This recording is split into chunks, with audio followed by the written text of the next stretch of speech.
දෙවියන් වහන්සේගේ ආශිර්වාදය ඔබ සමග වේවා. අද 2026 අගෝස්තු මාස 7 වන බදාදා දිනයයි. දවසේ වචනය දෙවියන් වහන්සේගේ සමාදානය. පිලිප්පි 4 වෙනි පරිච්ඡේදය 6-7 පද. කිසි දෙයක් ගැන කනස්සලු නොවන්න. සියල්ලේදී යාඥාවෙන්ද ඉල්ලීමෙන්ද ස්තුති කිරීමෙන්ද ඔබගේ ඉල්ලීම් දෙවියන් වහන්සේට දන්වන්න.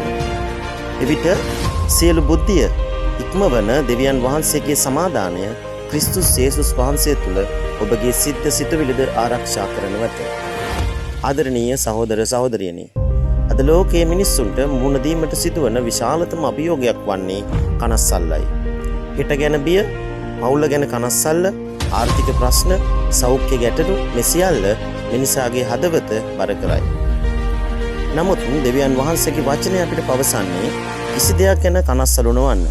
එයින් අදහස් කරන්නේ අපිට ප්‍රශ්න නොවන බව නොවේ.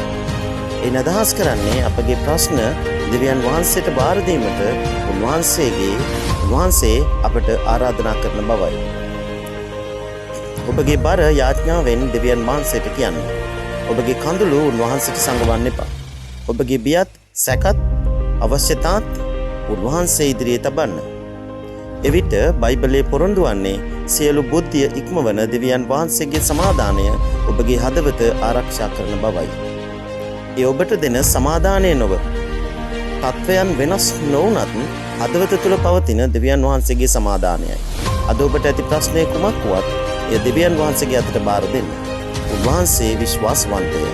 උන්වහන්සේ ඔබවත් නොහරින සේක. අපි අද දවස සමාදානයෙන්, ඇදහිල්ලෙන් සහ බලාපොරොත්තුවෙන් ගත කරමු. දෙවියන් වහන්සේ ඔබ සමග වන සේක්වා. ආමෙන්.